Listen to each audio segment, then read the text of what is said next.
اللہ اللہ اللہ اللہ اللہ اللہ وحدہ والصلاة والسلام على من لا نبی بعد اما بعد فاعوذ باللہ من الشیطان الرجیم بسم اللہ الرحمن الرحیم۔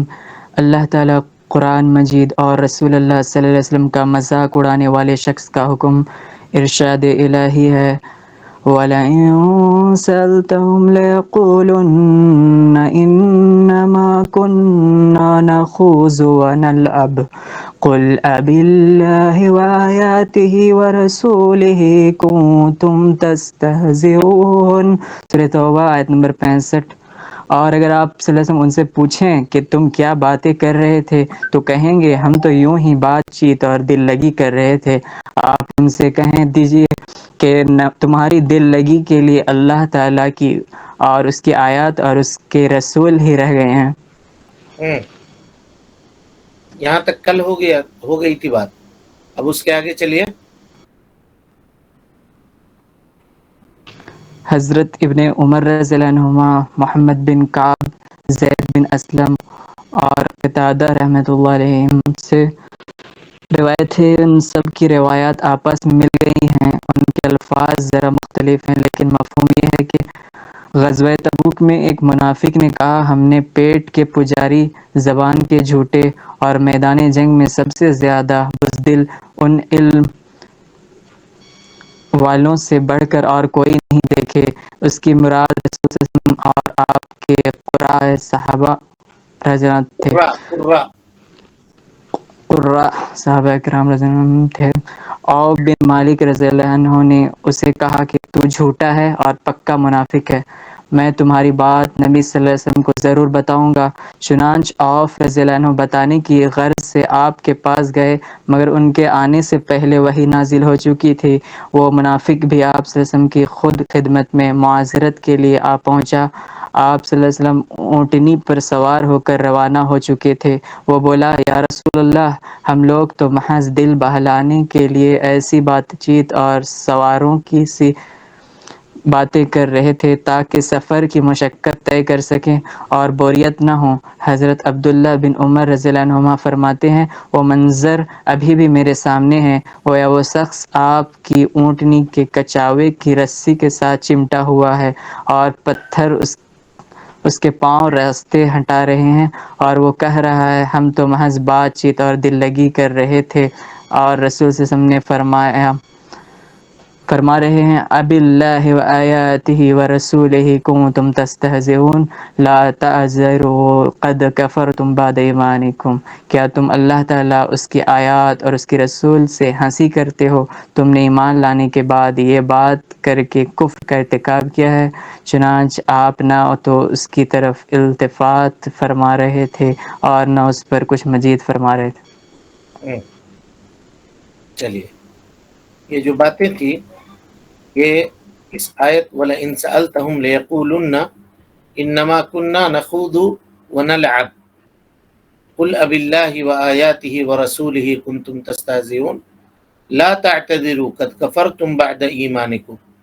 یہ آیت کریمہ نازل کیوں ہوئی؟ اس واقعے کی وجہ سے نازل ہوئی، اور واقعہ کیا ہے ابھی آپ کے سامنے پڑھا گیا الحمدللہ۔ دیکھیے اس کی کچھ تشریح جو باقی ہے وہ ہم کرتے ہیں۔ اس قصے کو بہت سارے اہل علم نے روایت کیا ہے، ان میں سے ابن جریر طبری ہیں، اور یہ قصہ صحیح ہے سند کے اعتبار سے۔ شیخ مقبل الوادعی رحمۃ اللہ علیہ کی کتاب ہے جی الصحیح المسند من اسباب النزول، قرآن مجید کی آیتوں کے نازل ہونے کے اسباب کے تعلق سے جو احادیث ہیں انہوں نے صحیح حدیثوں کو اکٹھا کیا ہے۔ تو اس میں شیخ مقبل الوادعی نے اس قصے کا ذکر کیا ہے، تذکرہ کیا ہے، تو پتہ یہ چلا کہ یہ قصہ صحیح ہے، اور اس کے جتنے طرق آئے ہیں تمام طرق سے یہ قصہ صحیح مروی ہے۔ حضرت عبداللہ ابن عمر رضی اللہ تعالیٰ عنہ یہ صحابی ہیں، اس کے بعد ہیں محمد بن کعب۔ محمد بن کعب یہ تابعی ہیں، زید ابن اسلم یہ بھی تابعی ہیں، اور قتادہ قتادہ ابن دعامہ السدوسی ان کا نام ہے، محمد بن کعب، زید بن اسلم اور قتادہ ابن دعامہ السدوسی، تو یہ بھی تابعی ہیں. یہ تین لوگ تابعی ہیں اور ان کی روایتیں مرسل ہیں. مرسل ہیں یعنی حضرت عبداللہ ابن عمر تک جا کر کے یہ روایت ٹھہر جاتی ہے. یہ لوگ عبداللہ ابن عمر سے روایت کرتے ہیں، ہے نا.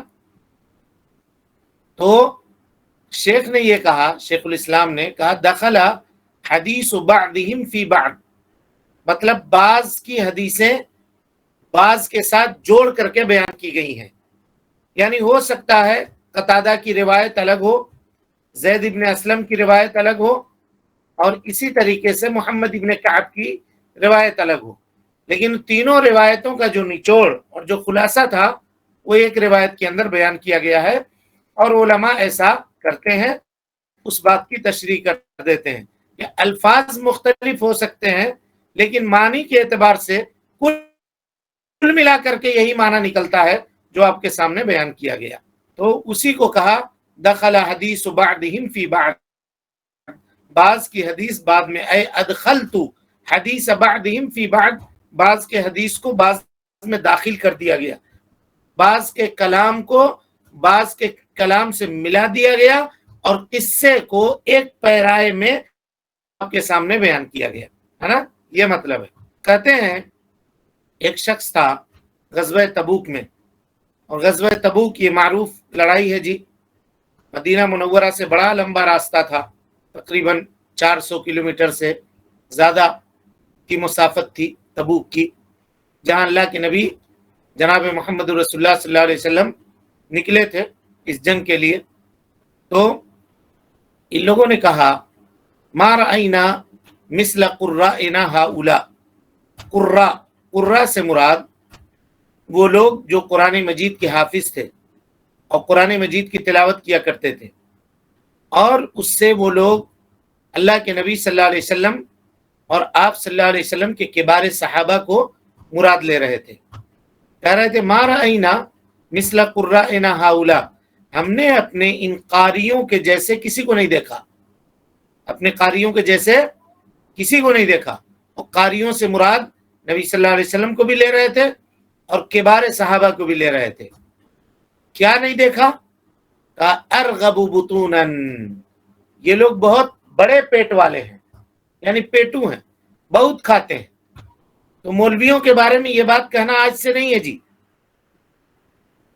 یہ اس وقت سے ہے. لوگ کہتے ہیں مولوی لوگ بہت کھاتے ہیں. ارغب بطونا، کہا بہت پیٹو ہوتے ہیں، کھانے والے ہوتے ہیں.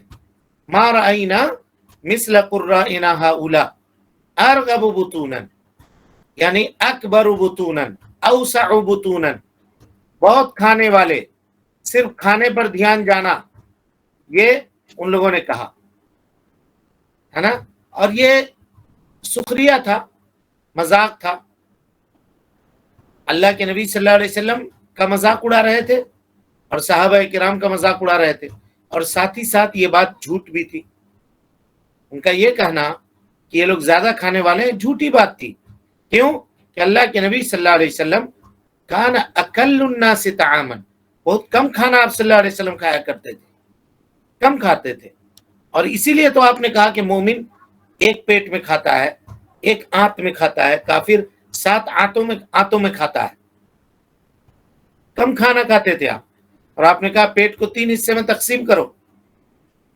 حدیث ہے، ایک کھانے کے لیے رکھو، ایک پانی کے لیے رکھو، ایک ہوا کے لیے رکھو، تو 3 حصہ رہے.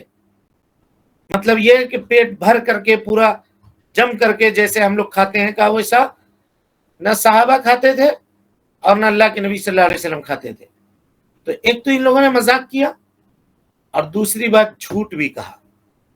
ایسا کبھی بھی صحابہ کرام رضوان اللہ علیہم اجمعین نہیں تھے.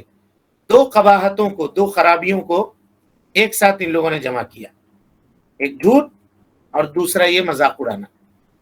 قالو، ان لوگوں نے کہا ولا اکذب السنن، اور ان قاریوں کو ہم نے جھوٹا پایا، یعنی یہ سب کے سب جھوٹے ہیں. ان سے زیادہ جھوٹ بولنے والا والعیاذ باللہ ہم نے کسی کو نہیں پایا. وہ لوگ کہہ رہے تھے منافقین، اور یہ خود مذاق تھا اور جھوٹی بات بھی تھی.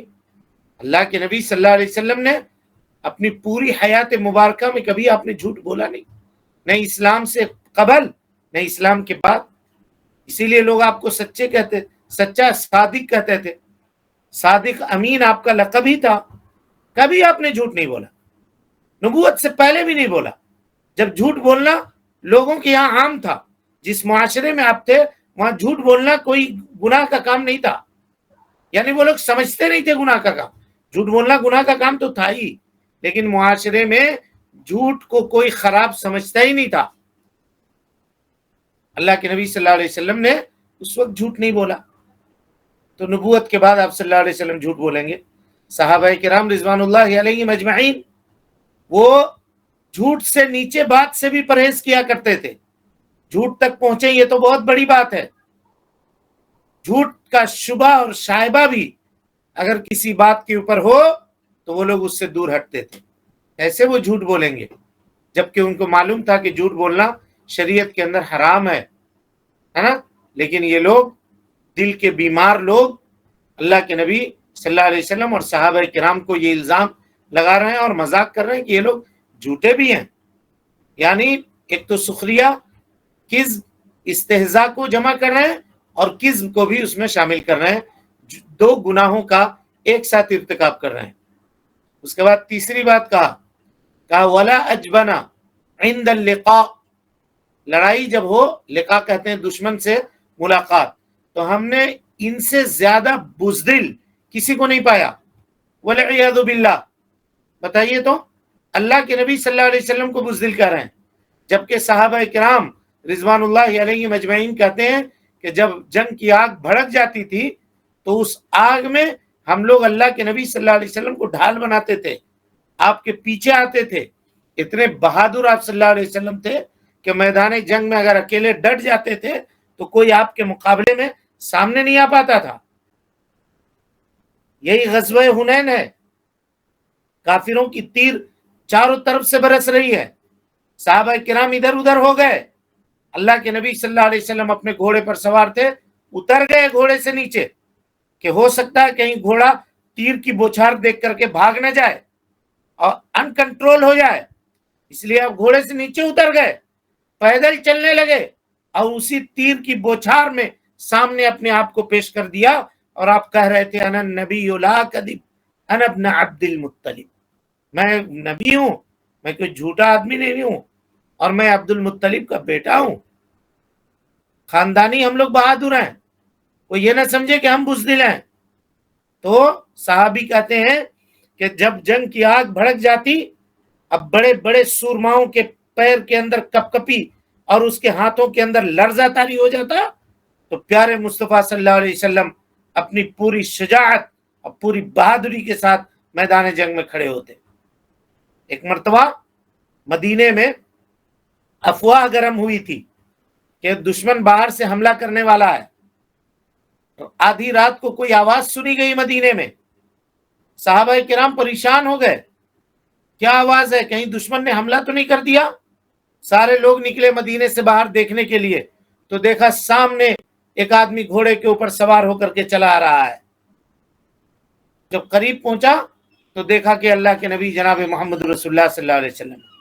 آپ نے کہا مدینے والے سو جاؤ اطمینان سے، میں محمد، میں نے صلی اللہ علیہ وسلم دشمن کو اکیلے بھگا دیا ہے، سو جاؤ تم لوگ، کوئی ڈرنے کی بات نہیں ہے، کوئی خوف کی بات نہیں ہے.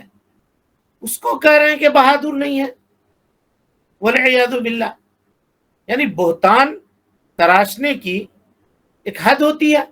وہی کہا گیا کہ آدمی جب مذاق کرنے پہ اتر جائے اور جس کی فطرت ختم ہو جائے، مسخ کر دی جائے، وہ کچھ بھی بولے، کسی کے تعلق سے بھی بولے، کوئی پرواہ نہیں ہے. تو اللہ کے نبی صلی اللہ علیہ وسلم کو لوگ ڈھال بناتے تھے. اتنے شجاع اور اتنے بہادر تھے اللہ کے نبی صلی اللہ علیہ وسلم. اور یہ منافق اللہ کے نبی صلی اللہ علیہ وسلم کو کہہ رہا ہے کہ، اور صحابہ کو کہہ رہا ہے کہ آپ بزدل ہیں میدان جنگ میں. اس کے علاوہ ان کو مذاق کرنے کے لیے اور کچھ نہیں ملا؟ کیا کوئی سچی بات نہیں ملی جس سے وہ مذاق کر لیتے؟ جھوٹ بھی کہا، مذاق بھی کیا، اور اللہ کے نبی صلی اللہ علیہ وسلم اور صحابہ کو مذاق کا ہدف بنایا۔ اس گفتگو کو صحابی رسول حضرت عوف ابن مالک رضی اللہ تعالیٰ عنہ سن رہے تھے۔ انہوں نے کہا کذبت، تو جھوٹا ہے، تو جھوٹا ہے۔ ہاں جی، اس سے کیا پتا چلا؟ پتا چلا کہ کسی محفل میں آپ بیٹھے ہوں اور وہاں کوئی کسی کی کھلی اڑا رہا ہے تو رد کیجئے، چپ مت بیٹھیے، چپ چاپ نہیں رہیے، رد کیجئے، کہ تم جھوٹے ہو، جھوٹ بول رہے ہو، طاقت ہے تو جاؤ اس کے منہ پر بولو۔ لیکن ہم لوگوں کے اندر یہ بھی نہیں ہے، جو بولا ہم لوگ سنتے ہیں، بلکہ مزہ لیتے ہیں اور چاہتے ہیں کہ اور بولے اس کے خلاف، ابھی اور بلوائیں گے اس کو، ابھی اور اس سے سنیں گے، یہ کہتے ہیں۔ یہ مومن کی پہچان نہیں ہے۔ مومن باطل دیکھ کے کبھی چپ نہیں رہ سکتا ہے، سوال ہی نہیں پیدا ہوتا۔ منہ پر ٹوک دیا عوف ابن مالک نے، کہا جھوٹے ہو تم، اور صرف یہی نہیں کہا بلکہ اپنے علم سے یہ بھی کہہ دیا کہ تم منافق ہو، ولکنک منافق، اس لیے کہ یہ معلوم تھا حضرت عوف ابن مالک کو کہ یہ منافق ہے۔ اگر مومن ہوتا تو مومنوں کے تعلق سے اور صحابہ کرام کے تعلق سے اور پیارے مصطفیٰ کے تعلق سے اس طرح کی بات نہ کرتا، کبھی نہ کرتا۔ لہذا اگر کوئی آپ کے سامنے کسی کے بارے میں کوئی بات کر رہا ہے، فلاں مولوی صاحب ایسا ہے، فلاں آدمی ایسا ہے، فلاں شخص یہ ہے، فلاں یہ ہے، کہ چپ رہو، چپ رہو۔ تم کیا چاہتے ہو؟ نصیحت کرنا چاہتے ہو؟ جاؤ اس سے مل کے کرو، فون پر کرو، یہ لو فون لگا دے رہے ہیں ہم، اس کا نمبر ڈائل کر کے دے دیجئے، آپ کہو اس کے، اگر تم اصلاح کرنا چاہتے ہو تو۔ یہ ایمان کی علامت ہے، ورنہ اگر آپ اس سے بیٹھ کر کے سن رہے ہیں تو آپ کے ایمان میں بھی خلل ہے، اس کے ایمان میں بھی خلل ہے، یہ بات جان لیجیے۔ عوف ابن مالک نے اکیلے سنا اور کہہ دیا نہیں تم جھوٹے ہو، جھوٹ بول رہے ہو، اور یہ بھی کہا لَأُخْبِرَنَّ رسول اللہ صلی اللہ علیہ وسلم، اللہ کے نبی صلی اللہ علیہ وسلم کو اس کی خبر میں ضرور دوں گا کہ تم لوگ اس طرح کی بات کر رہے تھے۔ یہاں کیا ہوا جی؟ یہ چغلی ہے؟ ہاں، عوف ابن مالک نے جو کہا کہ ہم اس کی خبر دیں گے، یہ چغلی ہوئی؟ نہیں چغلی ہوئی۔ یہی فرق ہے غیبت کے اندر اور چغلی کے اندر، جو بات ابھی آئے گی مسائل میں، شیخ الاسلام نے اس کی وضاحت کی ہے، وہاں پہ ہم اس کو سمجھائیں گے۔ تو کہا کہ لَأُخْبِرَنَّ رسول اللہ صلی اللہ علیہ وسلم، ضرور بھی ضرور میں اس کی خبر دوں گا اللہ کے نبی صلی اللہ علیہ وسلم کو۔ فَذَهَبَ عَوْفٌ إِلَى رسول اللہ صلی اللہ علیہ وسلم لِيُخْبِرَهُ، عوف وہاں سے نکلے، عوف ابن مالک الاشجعی رضی اللہ عنہ نکلے وہاں سے، اللہ کے نبی صلی اللہ علیہ وسلم کے پاس پہنچے تاکہ آپ کو خبر دے دیں واقعے کا۔ فوجد، تو آپ نے کیا پایا؟ القرآن قد سبقہ، یہ پایا کہ وہی نبی صلی اللہ علیہ وسلم کے پاس پہلے ہی نازل ہو گئی ہے، ان کے آنے سے پہلے۔ یعنی اللہ رب العالمین نے پیارے مصطفیٰ صلی اللہ علیہ وسلم کو عوف ابن مالک کے بتانے سے پہلے ہی اس واقعے کی خبر دے دی ہے۔ سبحان اللہ، غور کیجئے، یہ اللہ رب العالمین کتنا سننے والا ہے اور کس قدر بندوں کے معاملات کے اوپر آگاہ ہے، اس کا آپ اندازہ لگائیے۔ ایک جگہ ایک کونے میں بیٹھ کے لوگ بات کر رہے ہوں گے، اتنے لوگوں میں سے کسی نے نہیں سنا، اکیلے عوف ابن مالک نے سنا، اور انہوں نے ان کو ڈانٹ بھی دیا اور کہہ بھی دیا کہ ہم اللہ کے رسول کو کہیں گے، لیکن اس درمیان میں اللہ تعالیٰ نے وہی بھی نازل کر دی۔ اب اس بات سے کسی کو ڈر لگتا ہے؟ نہیں لگتا جی؟ ہاں، اللہ رب العالمین کی اس عظیم حکمت پہ اب غور کیجیے۔ اللہ اکبر، کیسا علم ہے اللہ تعالیٰ کا، اور کس قدر اللہ رب العالمین سمیع ہے، سننے والا ہے۔ حضرت خولہ بنت حکیم کا واقعہ ہے، جن کے شوہر نے ان کو کہہ دیا تھا کہ تو میری ماں کی طرح سے ہے، زہار کیا تھا، مسجد نبوی میں آئی اللہ کے نبی صلی اللہ علیہ وسلم کے پاس. ام المومنین حضرت عائشہ رضی اللہ عنہا کے حجرے میں آپ صلی اللہ علیہ وسلم تھے. دروازے پہ دستک دیا، نبی صلی اللہ علیہ وسلم آئے، دروازے کے پاس کھڑے ہو کر کے دروازے کی چوکھٹ پکڑ کر کے آپ کھڑے ہو گئے اور بات کرنا شروع کیا آپ نے نبی صلی اللہ علیہ وسلم سے. تو آپ صلی اللہ علیہ وسلم نے پوچھا کیا بات ہے، کہا کہ اس طرح کا معاملہ ہے ہمارے ساتھ. تو نبی صلی اللہ علیہ وسلم نے کہا اب کچھ ہو نہیں سکتا تمہارا، تم جاؤ. اور انہوں نے یہ کہا کہ میں اس وقت تک یہاں سے نہیں جاؤں گی جب تک اللہ رب العالمین میرے بارے میں کوئی معاملہ نازل نہ کر دے. اور اللہ نے آیت کریمہ نازل کی. ام المومنین حضرت عائشہ کہتی ہیں کہ اس عورت نے اپنا کیا مقدمہ نبی صلی اللہ علیہ وسلم کے پاس پیش کیا تھا. میں حجرے کے اندر بیٹھ کر کے 10x12 کا حجرہ ہے، اس حجرے کے اندر بیٹھ کر کے اس عورت کی گفتگو جو دروازے پہ نبی صلی اللہ علیہ وسلم سے بات کر رہی تھی نہ سن سکی، اور اللہ رب العالمین ساتوں آسمان کے اوپر سے اس کے معاملے کو سن لیتا ہے اور وہی نازل کر دیتا ہے. ہم اس رب کے ماننے والے ہیں، ہم لوگ مانگتے نہیں ہیں، اللہ کے سامنے اپنی فریاد رکھتے نہیں ہیں. اللہ رب العالمین سننے والا ہے اور فریاد رسی کرنے والا، داد رسی کرنے والا ہے، فریاد کو پوری کرنے والا ہے. بہرحال عوف ابن مالک کہتے ہیں کہ قرآن مجید میرے پہنچنے سے پہلے نازل ہو چکی تھی، اور اللہ رب العالمین نے صرف یہی نہیں، اللہ تعالیٰ نے مستقبل میں ہونے والے معاملے کی خبر بھی دے دی تھی. اب آگے وہ لوگ کیا کہیں گے یہ بھی بتلا دیا تھا. وَلَئِن سَأَلْتَهُمْ، جب آپ ان سے پوچھیں گے تو وہ یہ کہیں گے، ابھی کہا نہیں ہے، کہیں گے کیا کہیں گے؟ انما کننا نخوض ونلعب، ہم ایسے ہی بات چیت کر رہے تھے، کھیل کود کی بات کر رہے تھے، انٹرٹینمنٹ کے لیے ایسا کر رہے تھے. راستہ کٹ جائے، سفر میں تھکاوٹ کا احساس تھوڑا کم ہو، دل بہل جائے، دماغ تھوڑا ہٹ جائے، اس وجہ سے ایسی بات کر رہے تھے ہم. یہ بات ابھی ہوئی نہیں ہے، لیکن اللہ نے یہ بات ہوگی بول کے اللہ کے نبی صلی اللہ علیہ وسلم کو اس کی بھی اطلاع دے دی اور خبر دے دی. بہرحال وہ لوگ آئے، پھر جیسے عوف ابن مالک کو آتا ہوا دیکھا تو پیچھے پیچھے وہ لوگ بھی آئے، یا وہ شخص آیا جس نے یہ گفتگو کی تھی، جس نے اس طرح سے مذاق اور ٹھٹھا کیا تھا اور بات چیت کی تھی. وقد ارتحل ورقب ناقته، اللہ کے نبی صلی اللہ علیہ وسلم اپنے نکل چکے تھے وہاں سے اور اپنے سواری کے اوپر، اپنے اٹھنی کے اوپر سوار ہو چکے تھے. ارتحل کہتے ہیں اس جگہ کو آپ چھوڑ چکے تھے. ارتحل القوم کہا جاتا ہے جب لوگ ایک جگہ پر پڑاؤ ڈال کر کے اٹھ کر کے چلنے کا ارادہ کر لیں. فقال یا رسول اللہ، اس نے کہا اللہ کے نبی صلی اللہ علیہ وسلم، انما کننا نخوض، جیسے اللہ نے خبر دیا تھا، دیکھیے وہی جملہ، سیم جملہ اس نے کہا، انما کننا نخوض، ہم لوگ ایسے ہی بات چیت کر رہے تھے جیسے کوئی آدمی اس طرح کی باتیں کرتا ہے.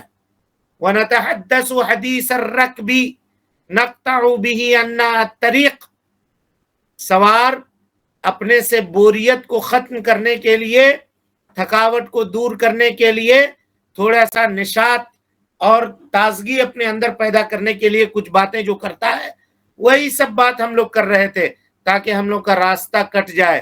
راستہ بہت لمبا تھا. اللہ کے نبی صلی اللہ علیہ وسلم نے اس عذر کو قبول کیا، اس نے اپنی عذر پیش کر دی، کہا کہ یہ ہمارا عذر ہے، ہم اس لیے کہہ رہے تھے، کوئی سیریس بات نہیں تھی، کوئی بہت دل سے نہیں کہہ رہے تھے، یہ مقصد تھا، اس وجہ سے کہہ رہے تھے. اللہ رب العالمین نے کیا کہا اور اللہ کے نبی صلی اللہ علیہ وسلم نے کیا کہا؟ حضرت عبداللہ ابن عمر بیان کرتے ہیں، کہا کأنی انظر الیہ، اس شخص کو میں نے یہ دیکھا اور گویا کہ وہ منظر ابھی بھی میرے نگاہوں کے سامنے ہے، متعلقا بنسعۃ ناقۃ رسول اللہ صلی اللہ علیہ وسلم، وہ آدمی اللہ کے نبی صلی اللہ علیہ وسلم کے کجاوے کی رسی کو پکڑ کر کے لٹکا ہوا تھا، یعنی گریزاری کر رہا تھا، الحاح کر رہا تھا، اور یہ کہہ رہا تھا کہ اللہ کے نبی صلی اللہ علیہ وسلم سنیے میری بات کو، آپ دھیان نہیں دے رہے تھے. یہ ذلت دیکھیے، دنیا میں اللہ تعالیٰ اس کو ذلیل کرتا ہے. نبی صلی اللہ علیہ وسلم سے کوئی بات کہہ رہا ہے اور آپ صلی اللہ علیہ وسلم اس کی بات نہ سن رہے ہیں.